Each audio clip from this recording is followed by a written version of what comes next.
Fuck with devils, I'm a rebel. Big city got bitch, I got several. Bitch, I fuck with devils.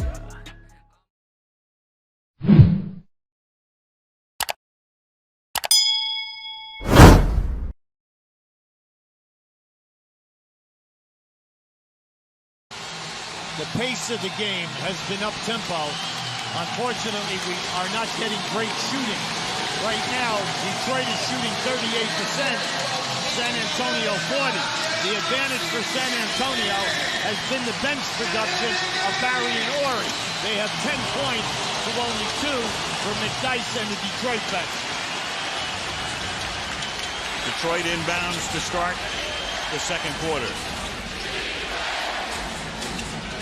Lindsey Hunter. Rasheed Wallace looking inside to Prince. Tayshaun missing, but gets it back. Hunter never shy to put it up. Underneath, Hamilton is there for the offensive board to tie the game. Now Detroit, they're getting good looks now. They're getting good looks from anywhere from 12 to 17 feet. They just have to relax and knock them down. And also the advantage of posting up Prince on Brent Barry. Must take advantage of that. Crawford calls the foul here on McDyess just to reset the foul situation after 1 quarter of play. Chauncey Billups with 2 and Mono Ginobili still on the bench with 2. Well, when you have 2 high flyers like Ginobili and Billups on the bench, naturally scoring is going to be down. Mainly because both teams count on them. They're either the number 1 or number 2 scorer for their team. Near turnover, but Duncan saves it and scores. Oh, that's a break. Detroit got the deflection. Unfortunately, they did not get to the loose ball.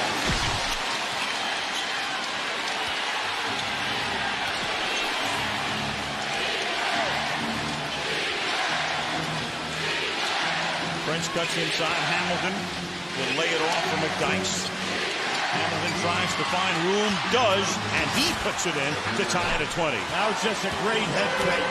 When Hamilton came off the head fake, committed Ori as he passed them, he regrouped. Difficult shot off of 1 foot. The crowd gathered at the Pistons home watching the game on the big screens there. Turnover here. Prince behind his back. Waits to set up, has a 3 opportunity, and cashes in. Now this is the young man that's got to get it going. He has been an outstanding three-point shooter all year. And in this series, he has struggled. That is his first 3. Picked a pretty good time for it. Ginobili's going to come back into the game.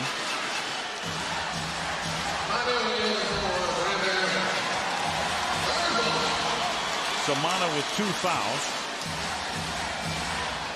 He returns with a little more than 10 minutes to go in the opening half. Bowen alone. McDyess cleared it. Well, they'll force Bowen to make that shot.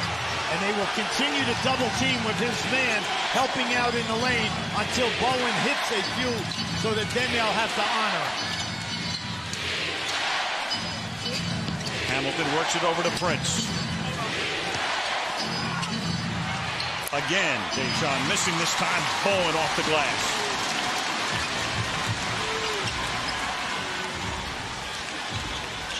Ginobili with 4 points. Ori now, who got hot in the first quarter. Parker from the corner. Tony Parker knocks it in to tie the game. That time Lindsey Hunter was there, but he didn't want to close him out. Mainly because Parker still had his dribble. You always must be concerned with a Parker taking you strong to the basket. Only his second 3 of the series. He's 2 for 12 in the finals. And then that 3 from Hamilton doesn't go, but McDyess taps it to himself to keep possession. Detroit getting excellent looks out. The big thing is do not rush your shot. And a whistle underneath.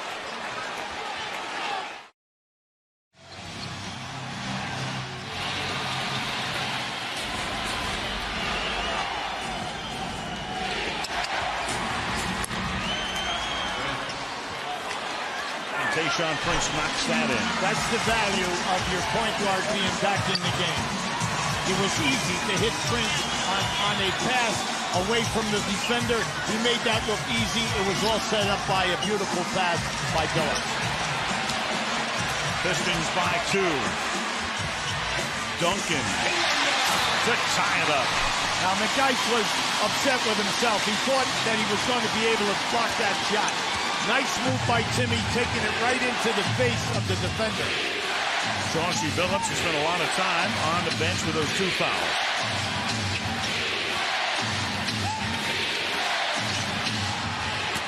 McDyess missing. Brent Barry, son of Rick.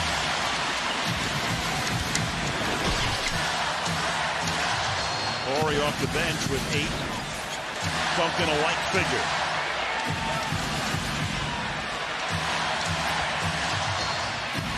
Tim on a fall away. I like the defense by Antonio McDyess. He was not going to allow Duncan to bank that jump shot. He played him tight and jammed him and then forced him into an off-balance release. Billups trying to lose Barry. Good tight defense. It comes outside. Now Ginobili is going to lay it in there for Duncan. Tim has to come back out. We only have had 1 fast break score in this game, and that was by Detroit. Duncan off the glass. Normally money in the bank for him, but not in this series. He's not been consistent with that shot. Well, the tempo has been up and down, but they are not looking to push and then challenge in the 4-on-3 or 5-on-4 situation. They're settling to set up a half-court offense at both ends.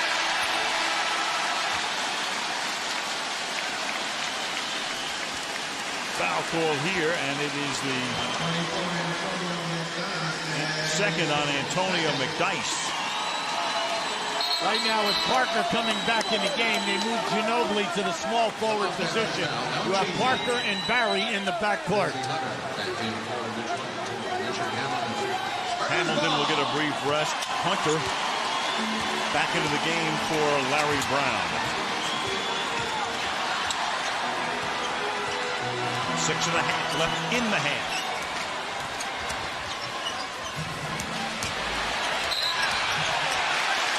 And a foul here as Tim Duncan gets fouled. That foul is on Big Ben Wallace, and that is number 2 on Ben.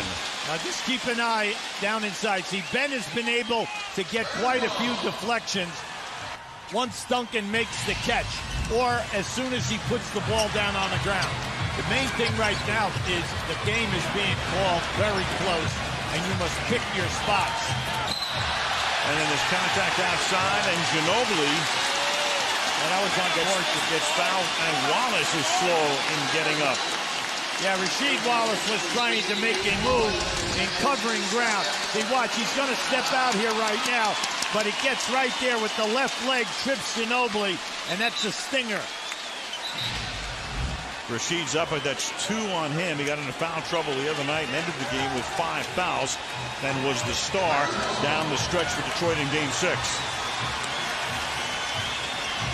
Both teams basically are rotating 7 guys once we got into Game 6, and they're doing it again this evening. Parker.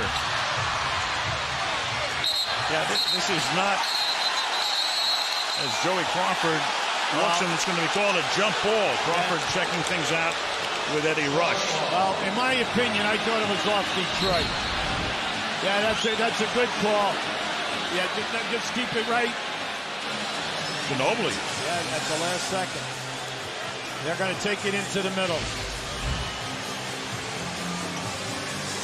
So it gets adjudicated as we come back to the center jump circle. Ben Wallace and Nazir Mohammed, the way the game started. And this time it's Detroit controlling the tip. Yeah, Ben Wallace is quick on attack. You must be ready. You've got to be ready to battle him because he wins almost all of the jump balls in the series. Rasheed Wallace is guarded by Nazir Mohammed and draws the foul with 5:51 to play in the half.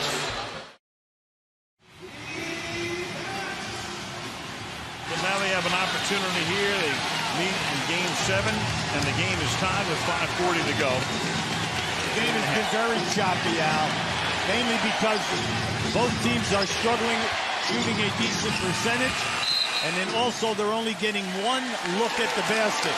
We are not seeing anything in transition, so we do not have a nice flow or a continuity to the offense. And tough, contested defense, which of course is nothing new, but it's pretty amazing when you think about it. On the 23rd of June, little push here, and that one with Ben Wallace looking is going to be called on Rasheed Wallace. And for Rasheed Wallace, that's number 3. So now Rasheed Wallace in foul trouble, giving Rush an earful. Yeah, well, right now he's questioning. He had Duncan fronted. He fronted him and he fought him really hard. Now, as this pass comes over, here comes the double team. The double team with Ben Wallace. What they're saying is that he had a hard bump on Duncan, and that's why Duncan lost control. So he has to sit.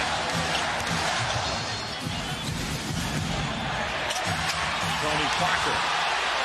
Once again, they challenge and they get a shot block. That is their 4th block in this game. Neither team has scored for over the last 3 minutes. And finally, the minute you say it, of course, somebody does. Well, Detroit is struggling in the one area. We question whether or not they can shoot a high percentage in 3. They made 8 in Game 6. They're 1 for 7 tonight. That must improve as we go along because they're getting good looks. Duncan whips it out to Parker. He passes up to 3. The Barry will launch and hit. Barry and Ori already have 13 points between them off the bench. You must get to Brent Barry because 5 straight years he made over 100 threes and shot over 40%. And McDyke's so valuable off the bench all year in the playoffs, in the finals. That's right, Al. He had a great year from the field. Shot it over 50%. You just can't play him lazy. Another block. Brown wanted goaltending. They don't get it, but they will get the foul here. Now, Joey Crawford is up. Brent Barry is all over Joey Crawford, saying the ball was on the way down. Joey Crawford said that ball was on the way up. And, of course, now a lot of concern here. Take a look. Ori is on the floor. You can see that ball was still on the way up. Now, depends upon, now naturally in this building, everybody's going to get upset. Now, you can see the swing of the hand caught him right across the face. He's okay. The other night, I mean, it's just a phenomenal performance. He made that unbelievable dunk. The shoulder was killing him, and then, of course, a couple of minutes later, that launching 3 that sends the series back here with San Antonio winning Game 5. Well, you can see that his right eye is smarting right now. Now, he has been a bear in the three-point shooting all throughout this series. Now, we know he's made 14 and shot over 48%. But what I like about it is he's taking the ball to the basket when the opportunity presents itself, whether he dunks with the left hand or going strong to the right side of the rim. Ori now has 9 points in 12 minutes of action. Duncan will go to the bench.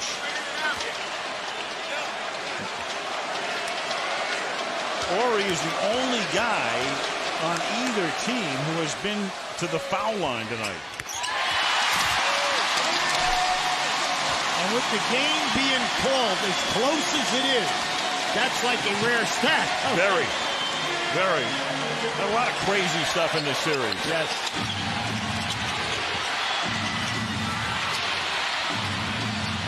Dyke saved it. Shot clock at 6, and you get Parker putting his hands on Billups, and that's the foul on Tony. Yeah, they're not going to allow you to hand check.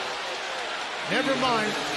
If a guy is without the ball and he's moving on the baseline, any grabbing or bumping, foul. Thank you very much, Mike. You know, Yubi, as we sit here, we have the best seat in the house, center court, right on the floor. One thing really strikes me. the intensity of a Game 7. And people can say, oh, these guys are making millions of dollars and all that. But they have played about 9 months going back to training camp. Right. And you can't tell me you don't get a little tired. And it takes a lot out of you. It's the 25th playoff game for Detroit on top of an 82-game regular season. And everybody is leaving it on the floor tonight. I know that's a cliche, but there's no other way to put it. Wallace, Ben Wallace. Al, you're absolutely right. Detroit has played, this will be their 107th game of the year. San Antonio 106th. And you have to be at the top because it's for all of the marbles. And you know, what we're getting here right now is Detroit struggling, getting great looks for threes, but Ginobili and Parker only have 7 points between them. 10 points between them. Yes, they do mono for a 3. You know he is not bashful. He is always looking for the 3. In this series, that was his 11th score. 3-point make. 4 out of 5 for the Spurs tonight. 1 out of 7 are the Pistons from three-point land. And Ben Wallace gets free inside to tie it at 33. Yeah, I love that. Anytime Antonio gets it and throws the ball fake, they're going because they do not want him to hit another open jump shot. But he'll give it up in traffic.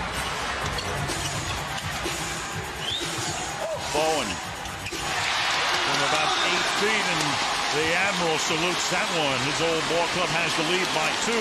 Now, Phillips pushed him into a very tough area. That was a difficult shot.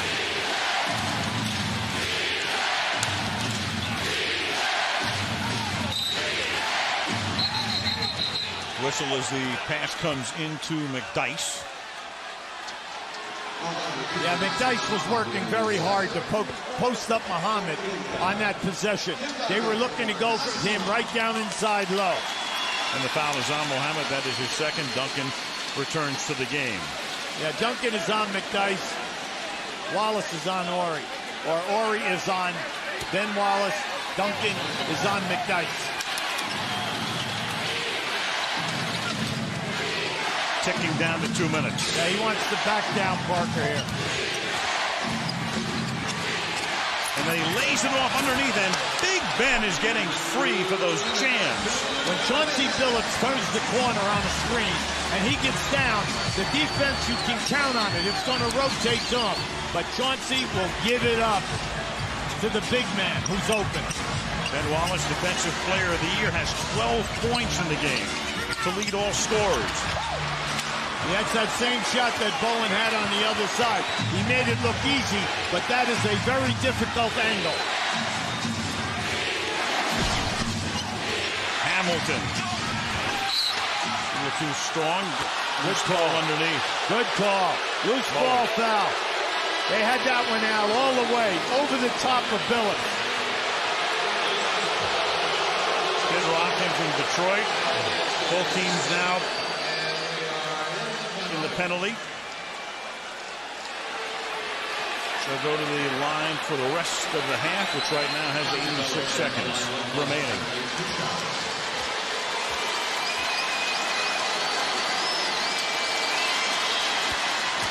The WNBA on ABC. This Sunday, the game is Lisa Leslie and the LA Sparks against the Detroit Shock. Let's check in with Stuart Scott. Al, if you ever wonder what Chauncey Billups is doing at 3 o'clock in the morning on game nights, he's watching a replay on the game on ESPN. He says every game he watches the replay. I said, why? He said, I just got to see if there's anything else I could have done. He said, usually if they play a great game, he finds things that they could have done better.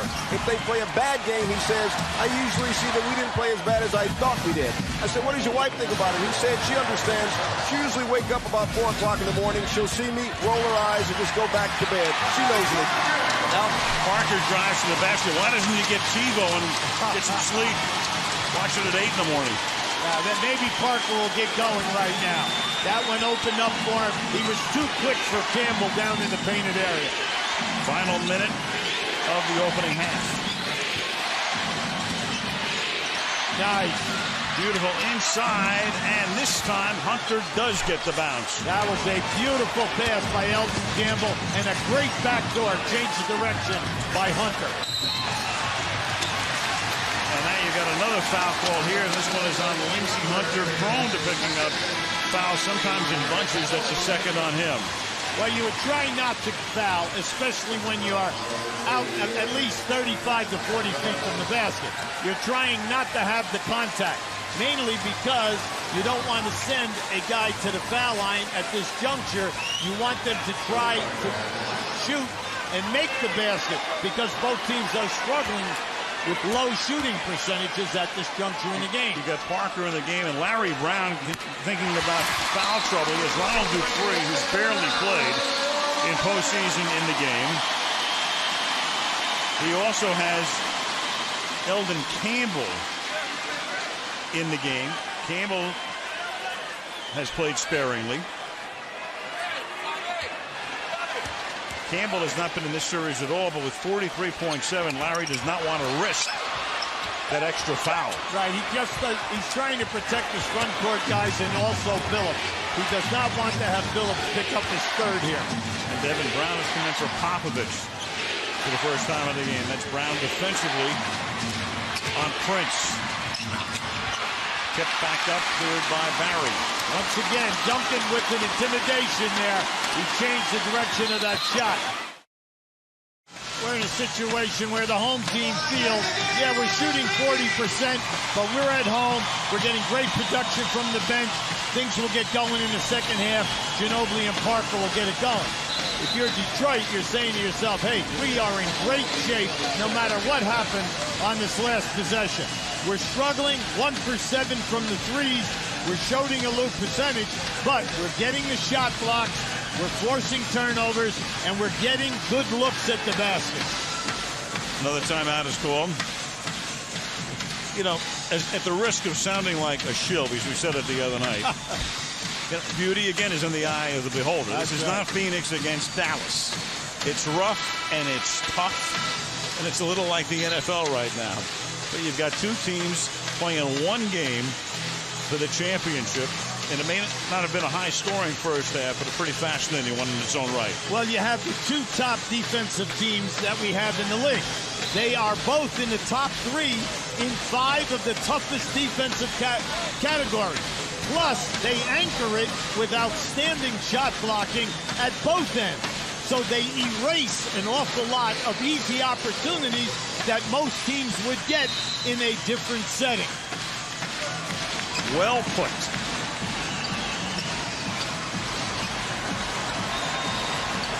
Ginobili letting the clock work its way down. Now to 7 seconds. Behind his back. And Manu puts it up, and it doesn't go. At the end, nearly a double dribble. Well, he wanted a call. I thought that the defense was outstanding by Lindsey Hunter. And then also Hamilton came right in at the last second and forced a difficult shot. Watch it right here. Here comes Hamilton to help him out. As he steps through, he thought that he had an easier shot. Over to Stuart Scott. Thanks a lot, Al. Ben Wallace, Defensive Player of the Year, leading your team in scoring. What has surprised you most about this first half, Ben? You know, it's tough. You know, nothing really surprising anybody right now. But it's just, you know, it's amazing how hard both teams are playing. Nobody want to give an inch. How frustrating is it that you guys' shots aren't falling? I'm not really frustrated. As long as we continue to stay in the game, as long as we give ourselves a chance to win the game, you know, we'll take it right here. If you're Coach Larry Brown, what do you tell your team with 24 minutes left in this season? Just stay solid. You know, do what you do. Do what you've been doing all season. Do what you did to get here. All right, Ben, we appreciate it. Good luck in the second half. Thanks, Al?